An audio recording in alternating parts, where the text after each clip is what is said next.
This is Julien, and in this video, we're gonna go deep in terms of how to quiet and free yourself from that little voice going round and round in between your ears. That little chatterbox just always yapping about, right? That voice in your head probably yapping about right now as you're watching this. You might be thinking, what little voice? Can you guess who said what little voice? That's the voice. Okay, realize that right now in this moment, it's not just you watching this video, watching me, it's you and that voice. And due to the way that we've all been conditioned, guess what? That voice doesn't tend to be the nicest, does it? It doesn't tend to be the most reassuring, does it? It doesn't tend to be the most loving and comforting, does it? It's pretty much like we're all living with the worst person ever right here in between our ears, where whatever you do, it's always judging, criticizing, right? Oh, I can't believe, Julien, you put your little fingers here. What are people gonna think of that? Oh, what? Yeah, and if they think that, then they might think that. And if that happens, this will happen. Just yapping about, making you feel unsafe, right? What's gonna happen in the future? What if this happens? Then what are you gonna do? Hey, remember that thing in the past that was very traumatic? Do you remember that?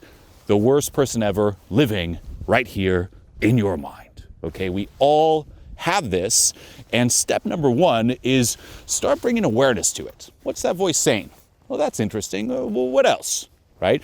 Bringing some awareness, and then going even deeper, start identifying the main theme of that voice. And this is key, okay? We all have a certain state, right? A default state in which we operate in most of the time. Okay, due to the way that we've been conditioned, once more, the majority of people either operate in a state of grief, in a state of fear, or in a state of anger. Okay, those are the main three levels, and that's why if you turn on the news, it's pretty much reinforcing grief, victimhood, fear, or anger and outrage. Now, audit that voice. What's the theme that it has for you? Okay, desire might be another one, by the way, craving, right? If you're in a state of grief, it's probably saying, hey, things are so hard for you, aren't they? Don't you just want to lie down and open some ice cream and just feel so sorry for yourself? It's so unfair. It's so hard to take action, isn't it? Right? It's so hard to beat this procrastination. I just keep trying, but it's so hard. You know what? It's fine. Just relax. Just lie down. Maybe success is not for you, right? Is it grief? Is it fear? What are people thinking, right? If you're walking down the street, ooh, did that person stare at you? What person? Ooh, that person there, they didn't seem too friendly. They seemed like they were talking about you.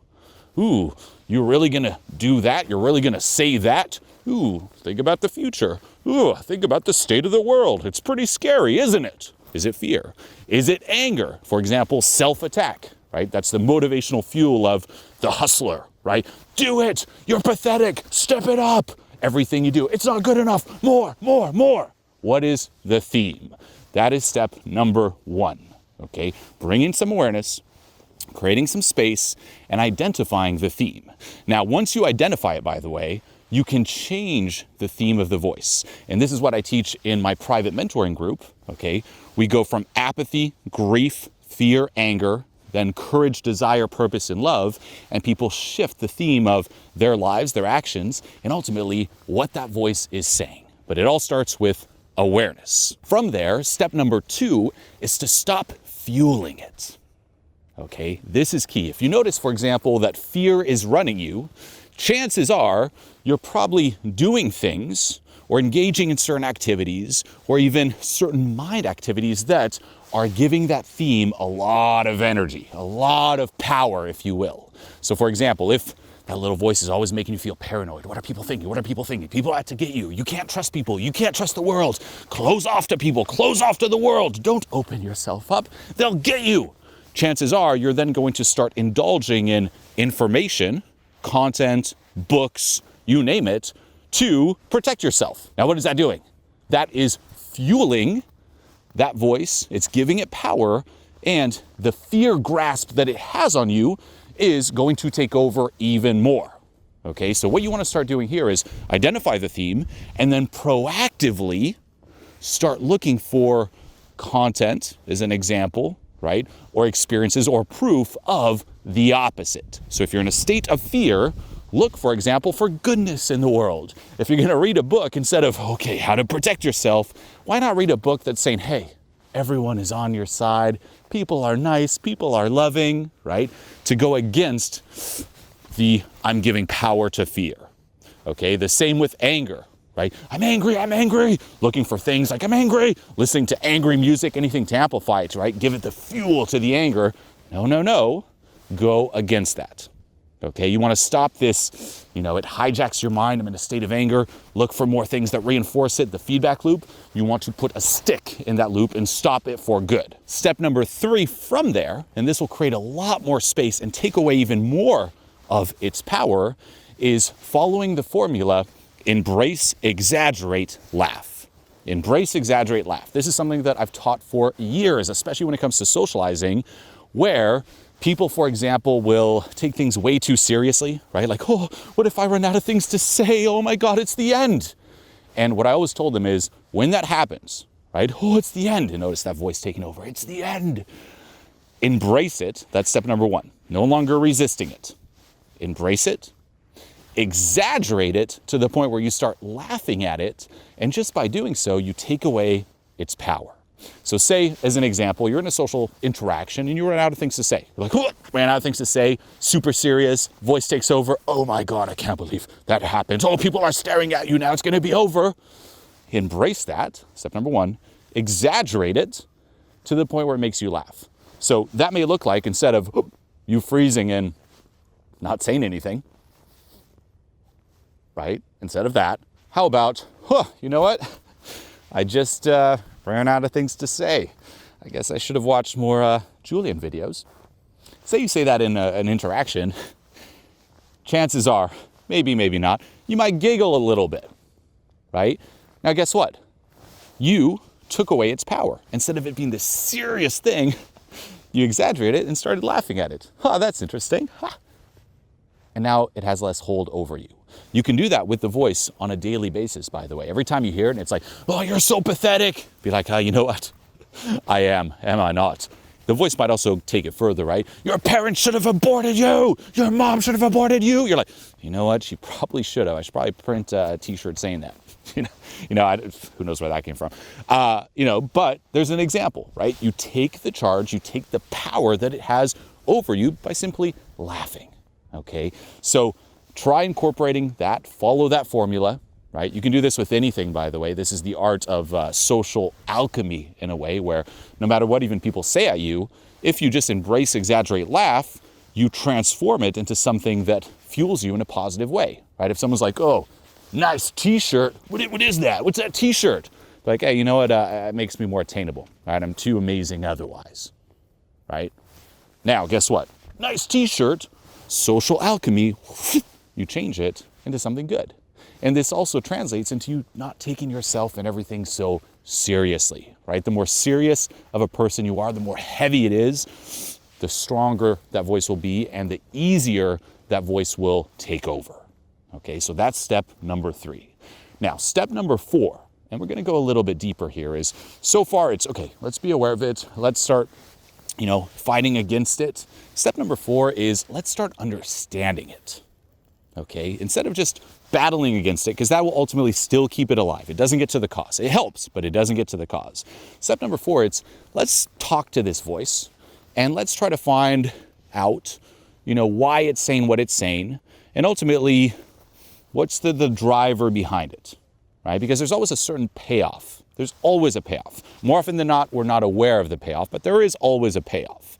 So during this time, you're going to want to start seeing if you can understand it. Like, okay, if this voice was here to help me, that's the perspective to sink into. If it's here to help me, how could it be trying to help me? Maybe, right? If there's always that self-attack, there's an underlying belief that without that self-attack, you will not be taking action. So in reality, you might consciously be thinking, this voice is terrible, but hey, it's actually maybe not that terrible. Maybe I think consciously it's terrible, but the voice is actually trying to help me, because if, it stops self-attacking, then I won't take action, right? Or I'll make the same mistake I did in the past. There's an example. So you're gonna want to start asking yourself, what may be the secret payoff, right? Why am I constantly looping on this thing? Or why is that theme there? Why is that voice saying what it's saying? Going even deeper, a practice you can do here is write down some questions you would ask that voice. And I know this sounds a little woo-woo, a little out there, but really write it down, okay? What are some questions that you would ask that voice? Okay, voice, why are you doing what you're doing? Why are you saying what you're saying, as an example? And again, this sounds a little out there, but once you've written down the questions, I want you to close your eyes and personalize that voice. Imagine that voice is another person, right? An aspect of you, not you in your entirety, but an aspect of you. And if you really do this, right, the questions are written down, you close your eyes, I want you to take a deep breath and really summon that voice, summon that aspect of you to the point where when you open your eyes, it's no longer you, it's just that part of you, just the voice. And as you do this, if you're able to really buy into it, when you open your eyes, you can then read through the questions again and just write down whatever comes up, right? Let it flow just from that voice's perspective. And once done, close your eyes, summon back everything that is you, and look at what you've written down. Okay, this practice here in terms of tapping into, that hidden payoff, or why the voice is saying what it's saying, what's keeping it alive, can be truly powerful. And you're gonna take a deep breath, and I want you to literally summon that part of you that stifles you. You're gonna let it take over, so when you open your eyes, I'm no longer talking to Stefan, I'm talking to the part of you that stifles you. Open your eyes. Good to meet you. Why do you stifle Stefan at times? Because I feel like shit. Not you, we're talking about Stefan. Why do you stifle him? Is it to protect him? Yeah, I guess. About what? What are you trying to protect him from?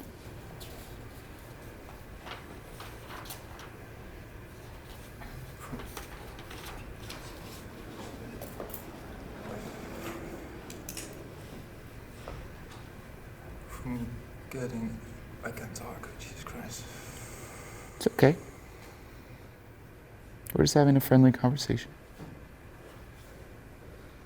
What are you protecting Stefan from? I think from getting hurt. Getting hurt? Has he gotten hurt in the past?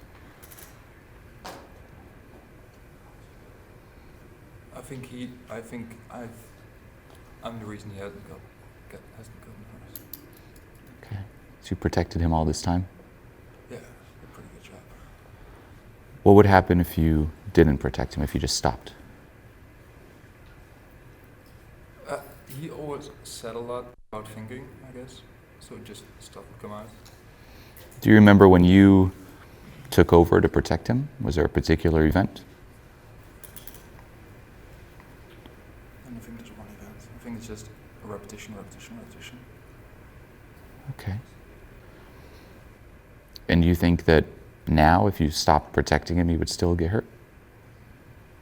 Probably, otherwise I wouldn't be doing it. Who are you protecting him from the most?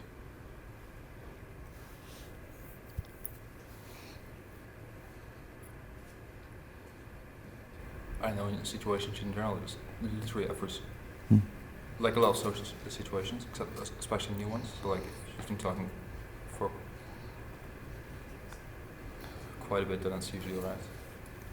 Phone calls are the worst. Okay. Why do you think Stefan can't handle it on his own, without you? You should. Why?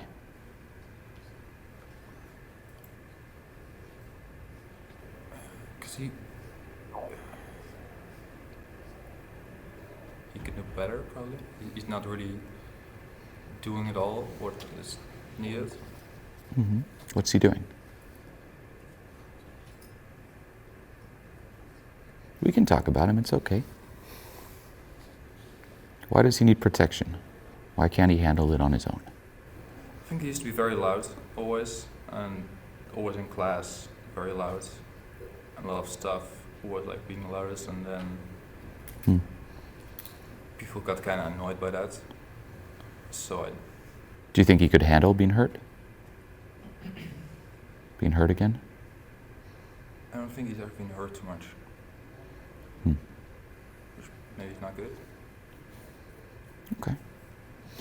Close your eyes. Deep breath. Come back as everything that is you.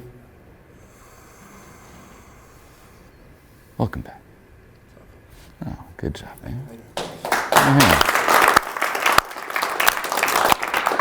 This, so here we tapped into something a little bit more real too.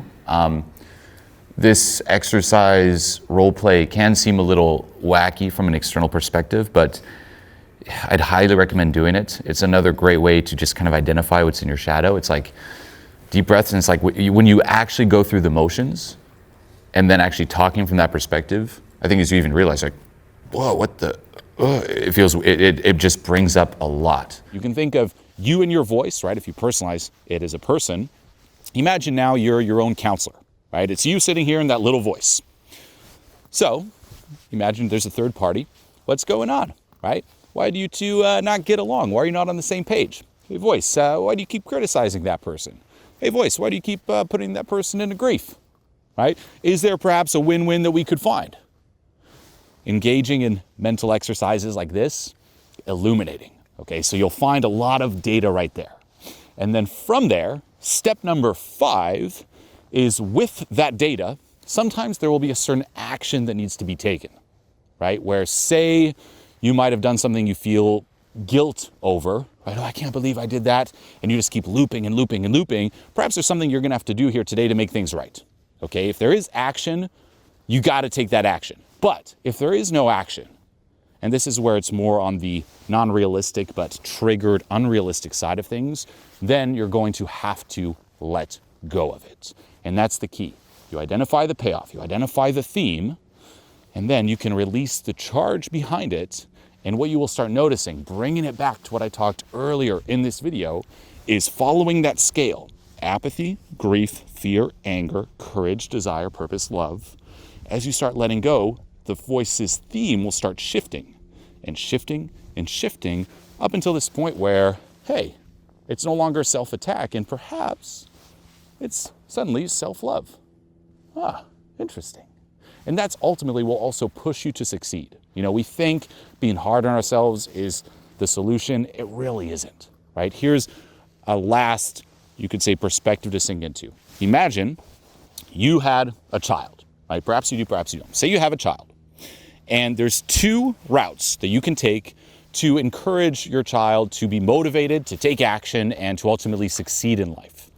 Route number 1 is let's criticize and judge and get really mad. Like, how? Come on, idiot. Come on, stupid. Right? How that voice ultimately talks to the majority of us. That's strategy 1. Strategy 2, or route number 2, is showering the kid with encouragement, with, hey, you're doing awesome, with love, right? It's like, you got this, that's amazing, celebrating. Which route will lead to more success? That one there. The encouragement, the love, the self-love. Do that to you. If what that voice, like, if you wouldn't say that to your child, don't say it to yourself. And learn how to let go and shift it to, once more, not a voice of self-hate, but a voice of self-love. And in terms of the actions, by the way, because you might be thinking, well, okay, but if I let go of the fear, then, people take advantage. No, you can still take key. You can still take, as an example, protective action, right? Protective measures out of love. It doesn't have to be out of fear, right? Fear isn't the only thing keeping you safe. You can still do what's best for you out of self-love versus out of fear. It's never the thing, it's the place it's coming from. Okay, so these 5 steps, implement them into your life. This is really how you, once more, change the theme, quiet, and let go of the heaviness and ultimately toxicity of that voice in your mind. Don't just try to battle it, right? Don't just try to, the voice is there, let me be present. Because then you're just escaping it, you're resisting it, and it's giving it more force. Okay, so this is ultimately the way. This is the way. If you'd like to receive more help and personalized guidance, because everyone's voice is very unique, click the link below this video right now. Apply to join my private mentoring group where I take you through all the different stages and teach you the exact mindsets. There's guided meditations for each stage. It's very easy to move up once you have all those steps and the right guidance. So if this speaks to you, click the link below this video. And as always, until next time. Like, this program is such a game changer. The way everything's structured and the material, it's been already, even for me, it's just been, I'm noticing a crazy change in the way that my whole life's like playing out. What you put together is just incredible. There's nothing like that. I've just jumped like a million levels. It's just been a complete 180 for my experience of existing. That's awesome. It's just been so huge in terms of so many of the things I'm finally understanding and realizing and epiphanies I'm having. What you do is a huge inspiration to me, and I think it's one of the most beautiful things you can give to another human in this entire world. You saved my fucking life, man. I'm telling you, this is real, man. Sometimes all it takes is just one person who believes in you. Find people who are where you are in life and model them, work with them. I would not be here if I didn't have people who held me accountable. Wow. I just felt a click and things are changing. This program was just top notch. Seriously, like this is a masterpiece. This is perfect. Everything, the way it's set up, the live calls, like all the support from the coaches is incredible. It's been nuts. I just had my tears of joy. This was the best decisions I ever made. Thank you for creating something wonderful like this. This program was phenomenal. This program was amazing. This program has definitely changed my life. I know for a fact I'm in the right place. This is exactly what I was expecting from the program. It's been spectacular. I feel really lucky to have found you. Thank you so much, Julien. It's worth every dollar.